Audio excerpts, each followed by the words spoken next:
Salam dəyərli izləyicilər, hamınızı xoş gördük. Bugün sizinlə hər kəsin əli çata bilən 3 bəsit ucuz ərzaqdan həm çox dadlı, əsl dondurma dadını ala biləcəyiniz, həm də cana faydalı, xeyirli, bol, bərəkətli, sərfəli və asan dondurma resepti bölüşürük.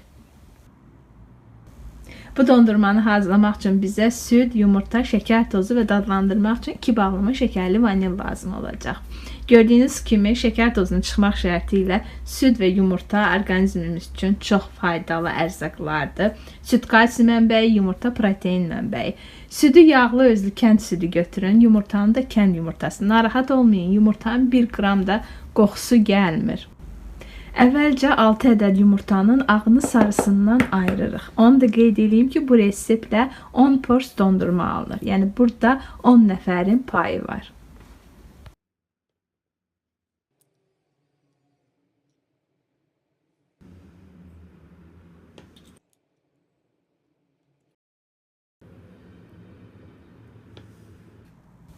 Hələlik yumurta ağlarını bir kənara qoyuruq. Yumurta sarılarının üzərinə isə götürdüyümüz ümumi 250 qram şəkər tozundan 1 xörək qaşığı əlavə edib qatırıq. Daha sonra bura götürdüyümüz 1 litr südü də əlavə edib qatıb ocağın üzərinə qoyuruq. Nisbətən az atəşdə əlimizi saxlamadan qarışdıraraq müəyyən qatılıq alana qədər bişiririk. O qədər qatılaşmalıdır ki, qarışımın izi qaşıqda qalmalıdır. Amma qaynamamalıdır. Buna diqqət edin. Ona görə də qarışımı az atəşdə bişiririk. Bir də onu qeyd edeyim ki, əgər sizin südünüzə şübhəniz varsa, süd təzə deyilsə, bir neçə gün qalmış süddüsə, ola bilər yaydır, süd tez xarab olur, qalmır. O zaman südünüzün içərisinə bir balaca çimdik soda atın ki, onu çürüməkdən qoruyasınız.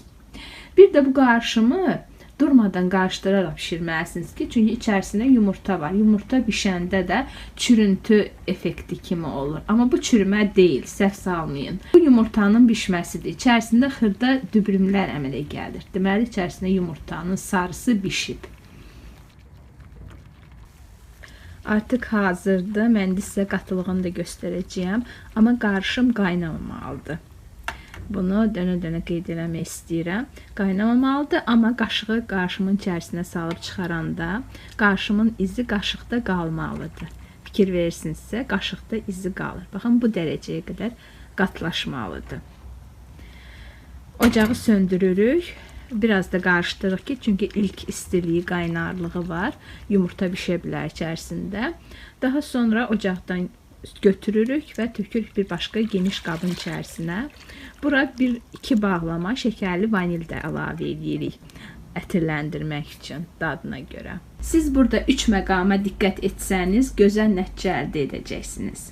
Bir ehtiyatlı olun ki, süd çürüməsin. Hər ehtimala qarşı içərisinə 1 çimdik soda ata bilərsiniz. Narahat olmayın, sodanın dadı və qoxusu gəlməyəcək. Bir qarışımı durmadan qataraq, qatılaşana qədər bişirməlisiniz və diqqət eləməlisiniz ki, qarışım qaynamasın. Qaynamadan ocaqdan götürməlisiniz. Fikir verirsinizsə, qarışımın izi qabın kənarlarında da qalıb, spatulanı da qarışımın içərisinə salıb çıxarırıq, spatulada da izi axmadan qalır. Deməli, lazım olan qatılıq budur.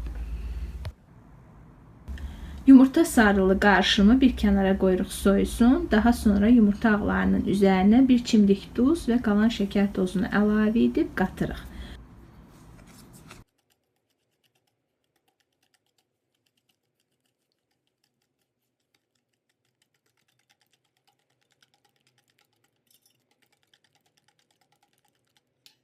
Bir qazanda su götürürük, qoyuruq qaynasın. Su qaynara düşdükdə yumurta ağları olan qabı qazanın üzərinə yerləşdiririk.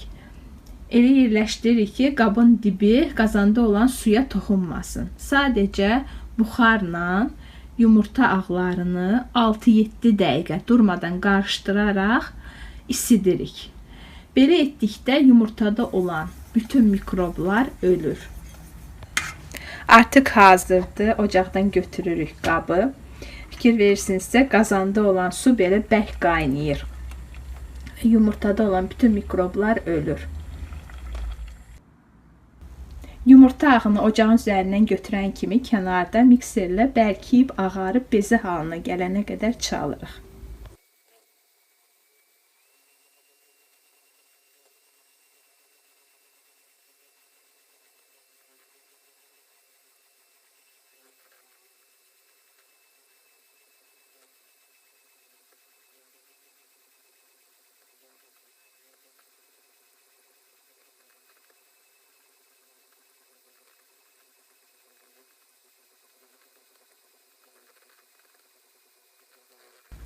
Yumurta ağlarını o dərəcəyə qədər çalırıq ki, öz formasını axmadan, yayılmadan olduğu kimi saxlasın.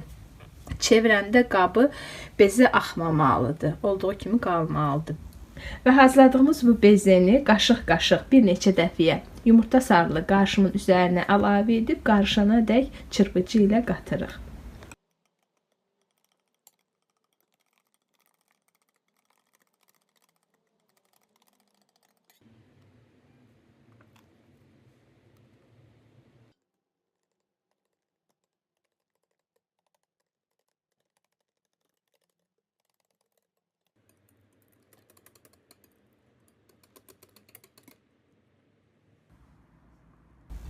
Nəticədə gördüyünüz kimi bu qatılıqda ipək kimi hamar qarışım alınmalıdır. Hazırladığımız dondurma qarışımını saxlama qablarına töküb donması üçün bir gecə soyuducunun dondurucu bölməsində gözlədirik. Gördüyünüz kimi çox asanlıqla qısa bir müddətdə hamının əli çatan, ucuz, bəsit ərzaqlardan bu qədər bol, bərəkətli və ləzzətli dondurma hazırladıq. İnanın ki, bunun dadı o tək qaymaqla hazırlanan dondurmanın dadından mənə görə qat-qat ləzzətlidir. Əsl dondurma dadı budur. Yəni ki, çox ləzzətli olur. Hazırlayanlar dadını bilirlər, qorxmayın. Yumurta əksinə faydalıdır, ziyanı yoxdur. Heç bir yumurtanın da qoxusu gəlmir. Əgər yaxşı təzə yumurta götürsəniz, yumurtanın 1 qram da qoxusu gəlmir. Dondurmamız dondu, hazırdır. Bir 5-10 dəqiqə elə masanın üzərində gözlədirik ki, birazcıq donu açılsın. Yəni çox yox, biraz. Daha sonra servis edirik. Yanında şokolad da rəndəliyib qoymuşuq. Çiyələk də üzərinə səpirik, çiyələk də qoyuruq, daha ləzzətli olur. Amma çəkilişə görə şokolad səpmədim, çiyələk qoymadım. Gözümə sadə daha gözəl göründü. İstədim ki, sadə şəkildə çəkim şəklini. Ona görə də bəzəmədim. Kim necə istəyirsə elə də bəzəyə bilər, hazırlaya bilər. Amma mən deyərdim ki, bu dondurma qaymaqla olan dondurmadan qat-qat ləzzətlidir. Həm də qaymaq, yaxşı qaymaq, keyfiyyətli qaymaq bahadır satışda. O tortlar üçün olan süni bitki mənşəli qaymaqlarda da süd dadından əsər əlamət yoxdur. Əgər ləzzətli və ucuz başa gələn dondurma hazırlamaq istəyirsinizsə, bu ən idealıdır.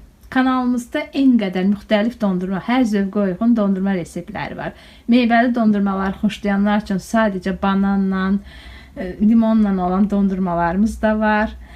Tək qaymaqla olan dondurma, plambir dondurması, hamısı en qədər resept var kanalımızda. İzləyib hazırlaya bilərsiniz bu yay. Uşaqlarınız üçün, özünüz üçün, ailəniz üçün.